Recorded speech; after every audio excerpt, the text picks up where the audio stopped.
നിയമസഭയിലും പുറത്തും പാർലമെൻറ്റിലും ഒക്കെ ഉണ്ടാവാറുണ്ടല്ലോ.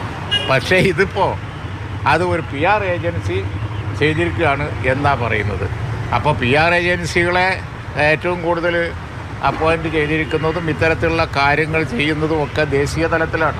ഒട്ടേറെ ഇതുപോലുള്ള ഗൗരവമുള്ള സാമുദായിക ധ്രുവീകരണം ഉണ്ടാക്കുന്ന കാര്യങ്ങളുടെ പുറത്താണ് ഇപ്പോൾ BJP രാജ്യത്ത് വേരൂന്നാൻ വേണ്ടി ശ്രമിക്കുന്നത്. അപ്പോൾ കേരളത്തിലായോ ഈ PR ഏജൻസി ഏറ്റവും അധികം സ്വാധീനമുള്ള ശക്തി? മുഖ്യമന്ത്രിയുടെ പേരിൽ അത് കൂടുതലാണ്. അങ്ങനത്തെ ഒരു PR ഏജൻസിയാണെന്നുണ്ടെങ്കിൽ അത് PR ഏജൻസിക്ക് പറ്റിയതാണെന്ന് പറഞ്ഞ് നമ്മൾ മാറി നിന്നിട്ട് കാര്യമില്ല. നടപടിയാണ് വേണ്ടത്.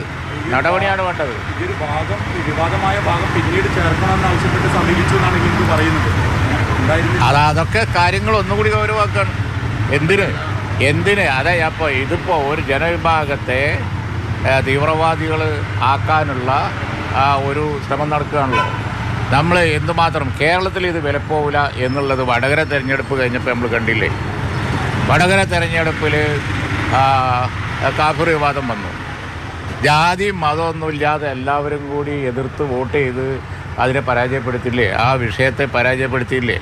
അവിടെ ഹിന്ദുണ്ടോ, മുസ്ലിമുണ്ടോ, ക്രിസ്ത്യാനിയുണ്ടോ? ഒന്നുമില്ലല്ലോ, മലയാളിയേ ഉള്ളൂ. മലയാളികളുടെ ഇടയിൽ വിലപ്പോവാത്ത ഒരു പ്രയോഗം അത് CPM-നെ എവിടെ എത്തിക്കും? അല്ലെങ്കിൽ തന്നെ കഴിഞ്ഞ പാർലമെൻറ്റ് തിരഞ്ഞെടുപ്പിൽ അവർക്ക് കാലിൻ്റെ അടിയിൽ നിന്ന് ധാരാളം മണ്ണ് ഒഴുകിപ്പോയിട്ടുണ്ട്. ഇനിയിപ്പോൾ ഉള്ള പിന്തുണയും പോകുന്ന പണിയാണ് എടുക്കുന്നത് ഈ ജാതി PR ഏജൻസികളൊക്കെ ഏൽപ്പിച്ചിട്ട്. അതല്ല രാഷ്ട്രീയ പാർട്ടിയുടെ പിന്തുണകേടും അല്ല. ഇതിലെ ഏറ്റവും ഗൗരവമുള്ള വിഷയം എന്ന് പറയുന്നത് ഇന്ത്യക്ക് മാതൃക കേരളമാണ് മതേതരത്വത്തിൻ്റെ കാര്യത്തിൽ. ആ കേരളത്തിൻ്റെ മുഖ്യമന്ത്രി തന്നെ ഇത്തരത്തിലുള്ള ഒരു പ്രസ്താവന നടത്തി എന്ന് പറയുമ്പോൾ അത് PR ഏജൻസി മിസ്കോട്ട് ചെയ്തതാണ് എന്ന് പറയുമ്പോൾ കാര്യങ്ങൾ വളരെ ഗൗരവമാണ്. ഇവിടെ എന്താ നടക്കുന്നത്? അതാണ് പ്രശ്നം. ഇതൊരു ടെസ്റ്റ് ഡോസ് ആയിട്ട് തോന്നുന്നുണ്ടോ? കാരണം ഇന്നലത്തെ രാവിലത്തെ പത്രത്തിലാണ് ഇത് വന്നത്.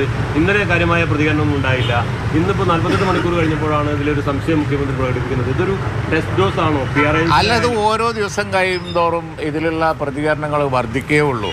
അതിനുള്ള വഴി അത് ഇത് പിൻവലിച്ച് ഖേദം പ്രകടിപ്പിക്കുക എന്നുള്ളതാണ്. മുഖ്യമന്ത്രി അത് ചെയ്യേണ്ടതാണ്.